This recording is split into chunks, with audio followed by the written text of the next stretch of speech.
नमस्कार सभी हमारे मित्रों का बहुत बहुत स्वागत। और इसी के साथ हमारे जो वाणिज्य संकाय के विद्यार्थी हैं उनका भी बहुत बहुत स्वागत है। आज हम एक महत्वपूर्ण विषय पर अपना डिस्कशन जारी रखेंगे। मैं doctor Mahendra Khardia, assistant professor ABST, department of commerce, government Lohia college, Churu से हूँ। तो देखिए, नई और पुरानी जो आयकर व्यवस्था है, उस दोनों व्यवस्थाओं में से कौन सी आपके लिए बेहतर है, ये हम आज आपको बताएंगे। और स्टेप बाय स्टेप हम चलेंगे, जिससे कि आप अपना जो टैक्स का कैलकुलेशन है वो बेहतर तरीके से कर सकते हैं। आपको स्टेप बाय स्टेप बताएंगे कि अगर आप ये स्टेप पूरा करेंगे तो आपको फायदा इसमें होगा, और ये स्टेप पूरा नहीं करेंगे तो आपको इसमें फायदा होगा। दोनों का तुलनात्मक रूप से हम विश्लेषण करेंगे। New and old tax regime, what is the best option? आपके लिए कौन सा ऑप्शन है वो बेस्ट है, इसका हम आज आपको इसके बारे में जानकारी देंगे। सभी हमारे जो विद्यार्थी हैं वो पूरा ध्यान से सुनेंगे, क्योंकि उनके लिए भी ये बहुत ही महत्वपूर्ण टॉपिक है। क्यों आने वाली जो आयकर व्यवस्था है उसमें बहुत परिवर्तन होने वाला है। पिछला जो आम बजट था उसमें हमारे देश के वित्त मंत्री श्रीमती निर्मला सीतारमण जी ने अपना बजट आम बजट जो प्रस्तुत किया था उसमें नई वैकल्पिक आयकर व्यवस्था प्रस्तावित की थी, और उसमें टैक्स की स्लैब्स है उसमें भी बहुत सा परिवर्तन किया गया था, और टैक्स की रेट्स है उसमें भी परिवर्तन किया गया था। तो हम दोनों का आज विश्लेषण करेंगे और आपको बताएंगे कि दोनों से आपके लिए कौन सी फायदेमंद है। तो देखिए, ये वित्त मंत्री निर्मला सीतारमण जी ने बजट में आयकर दाताओं को इनकम टैक्स के मोर्चे पर राहत दी है। जो पिछला आम बजट था उसमें इनकम टैक्स के जो टैक्स पेयर हैं उनको राहत दी है। बजट में नई टैक्स व्यवस्था का ऐलान किया गया है। नई टैक्स व्यवस्था में 5 से 7.5 लाख रुपए तक, यानी 5 लाख रुपए से लेके 7.5 लाख रुपए तक की सालाना आय पर इनकम टैक्स रेट को घटाकर 10% कर दिया गया है। 5 लाख रुपए से लेके 7.5 लाख रुपए तक की अगर आपकी सालाना इनकम है तो अब आपको 10% की दर से ही टैक्स चुकाना होगा। इसके बाद 7.5 लाख रुपए से 10 लाख रुपए तक की सालाना इनकम वाले आयकर दाताओं को आयकर की जो दर है वो 15% के दर से ही टैक्स आपको देना होगा। 10 लाख रुपए तक की इनकम है उस पर 15% है वो टैक्स प्रस्तावित किया गया है। इसके अलावा 10 से 12.5 लाख रुपए तक की अगर आपकी इनकम है तो उस पर 20% और 12.5 से लेके 15 लाख रुपए तक की अगर आपकी इनकम है तो उसमें आपको 25% की दर से टैक्स चुकाना होगा। और 15 लाख से ज़्यादा अगर इनकम है तो पुरानी जो रेट है 30% या 30% जो टैक्स की रेट है उसकी रेट से आपको टैक्स चुकाना होगा। ये एक आमूलचूल परिवर्तन आपको टैक्स में किया गया है। लेकिन नए टैक्स स्लैब के साथ साथ सरकार ने शर्त रखी है। सरकार ने अगर आप नई आयकर व्यवस्था को अपनाते हैं तो आपको एक शर्त जो रखी है, शर्त ये है कि नए टैक्स स्ट्रक्चर आयकर दाताओं के लिए वैकल्पिक होगा। ये अनिवार्य नहीं है कि पुरानी व्यवस्था को खत्म कर दिया है और नई व्यवस्था ही आपको अपनानी होगी, ऐसी बात नहीं है। एक वैकल्प है, आपके लिए वैकल्पिक आयकर व्यवस्था की गई है। आपके पास विकल्प है कि आप पुरानी और नई दोनों में से कोई भी व्यवस्था है उसका चुनाव कर सकते हैं।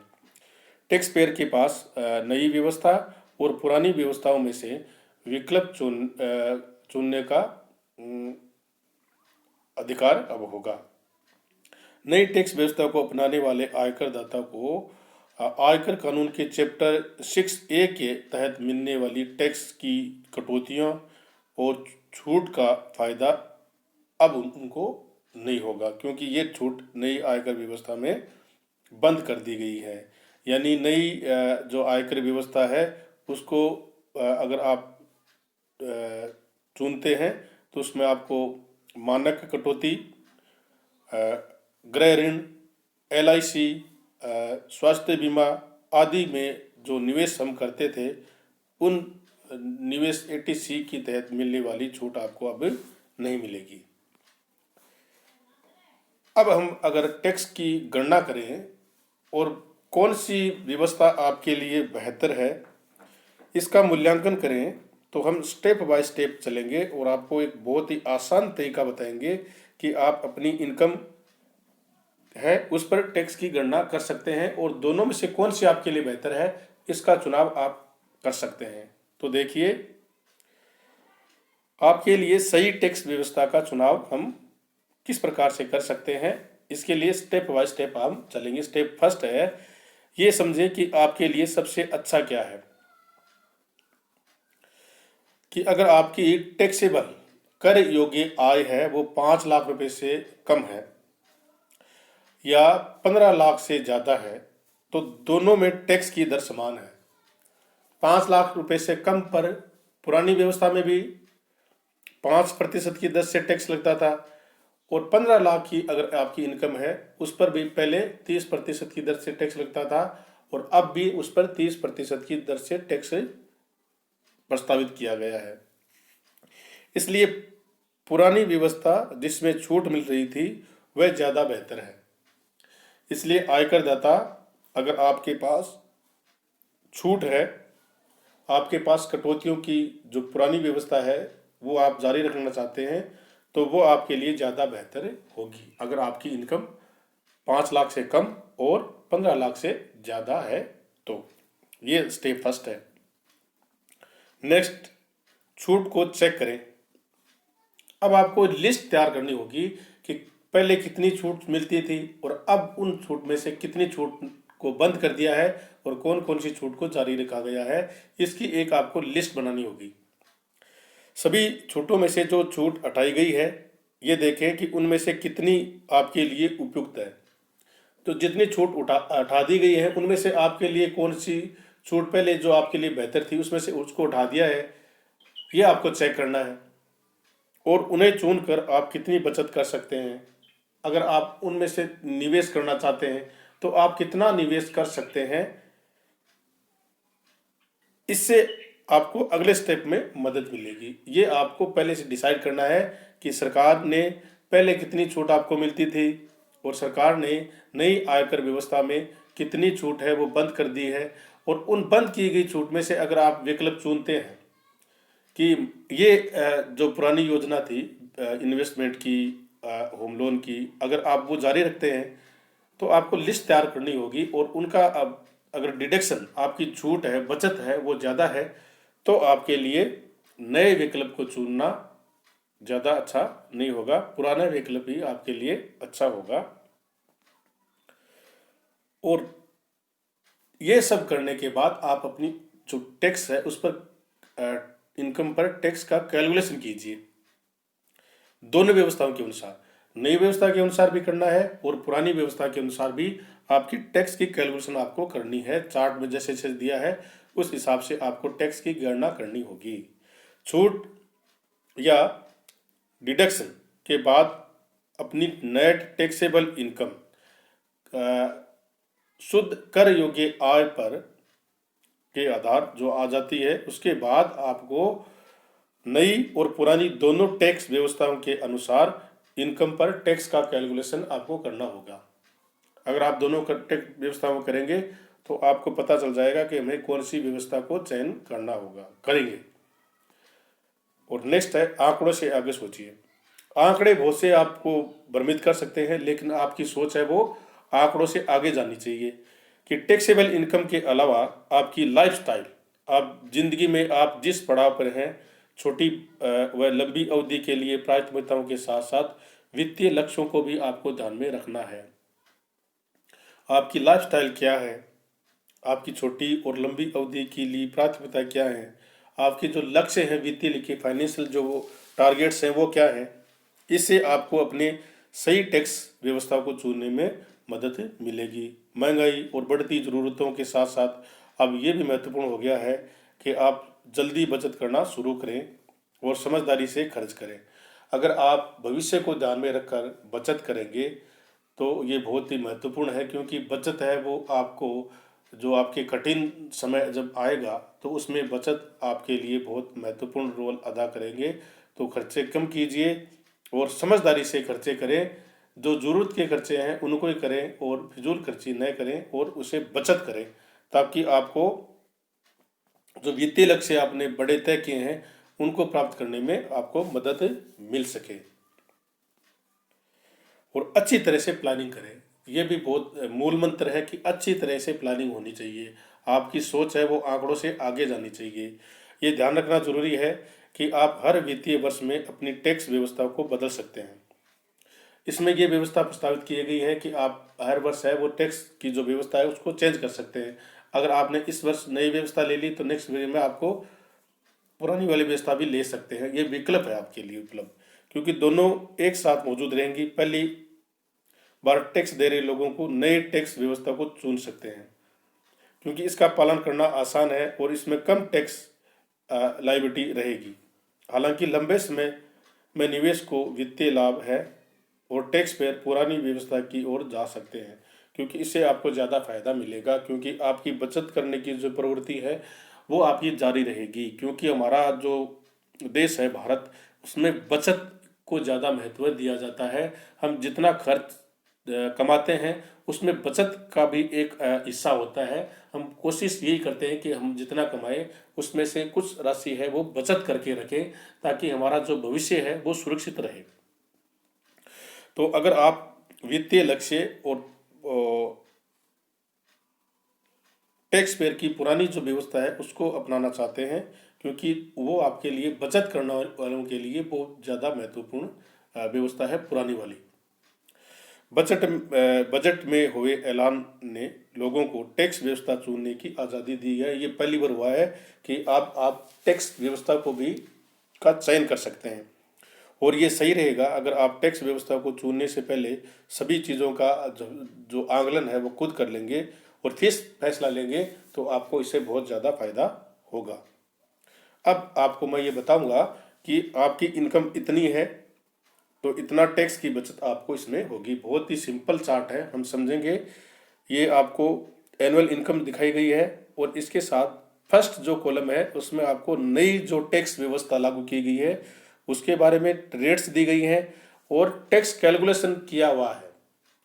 और नेक्स्ट जो स्लाइड है उसमें जो पुरानी व्यवस्था थी उसके अनुसार टैक्स का कैलकुलेशन किया गया है, लेकिन इसमें छूट को शामिल नहीं किया गया है। दोनों में छूट को शामिल नहीं, पुरानी व्यवस्था में छूट शामिल थी परंतु ये गणना बिना उनको कंसीडर किया हुआ टैक्स की गणना की गई है।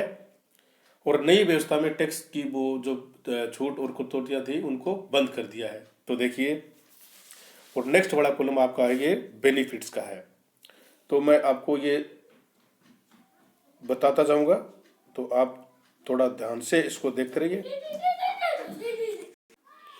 तो देखिए, अगर आपकी इनकम 2,50,000 रुपये है तो आपको कोई कर नहीं चुकाना होगा, न नई व्यवस्था में न पुरानी व्यवस्था में।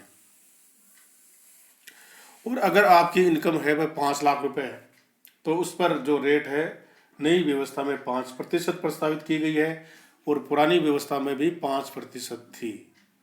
अगर आपकी इनकम 5 लाख रुपए तक है तो भी आपको कोई कर नहीं चुकाना होगा। 87 की जो डिडक्शन है उसमें आपको इसमें छूट मिलेगी 12,500 रुपये तक की।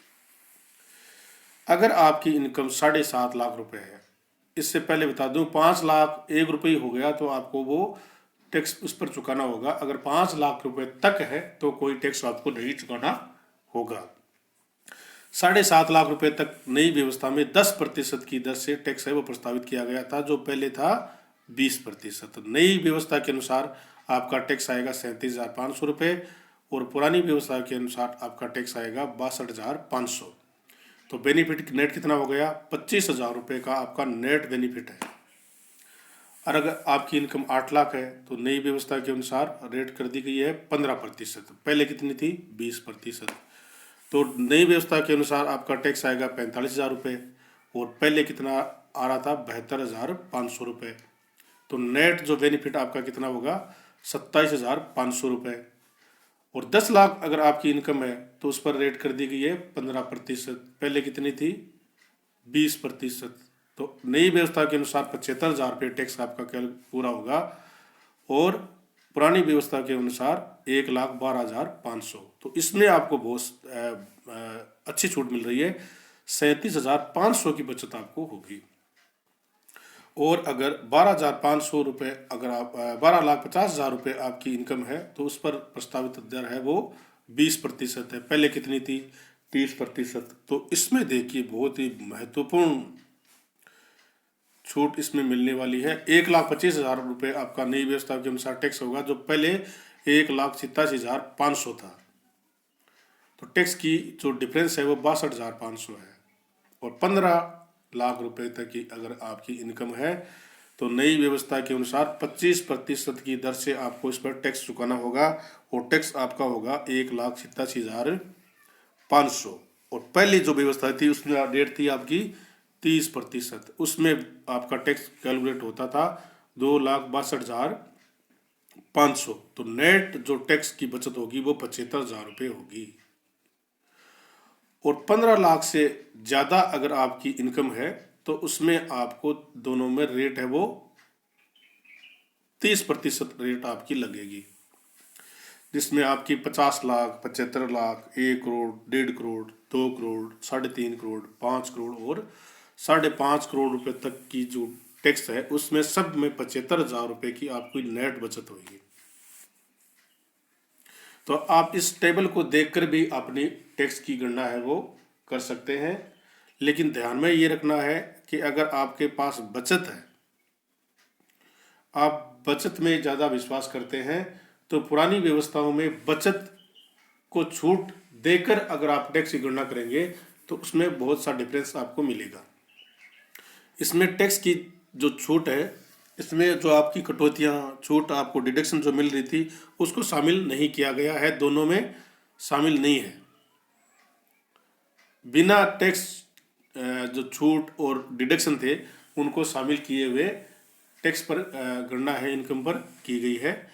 तो नई आयकर व्यवस्था का भी आपको चयन करना है। इससे पहले आप अपना जो व्यवस्था है, पुरानी व्यवस्था, उसके अनुसार भी टैक्स का कैलकुलेशन करके देखें और नई के अनुसार भी टैक्स की गणना करके देखें, तो आपको तुरंत पता चल जाएगा कि आपको कौन सी जो योजना है, आयकर की जो व्यवस्था है उसका चयन करना है और आपकी जो टैक्स है, जिसमें आपका टैक्स कम लग रहा है उस व्यवस्था का चुनाव आप कीजिए, ताकि आपकी जो आयकर की प्लानिंग है वो अच्छी रहे और आपको बचत होती रहे और आपको कम टैक्स उस पर चुकाना पड़े। आप सभी का दिन शुभ रहे। बहुत बहुत शुभकामनाएं सभी को। Thank you very much.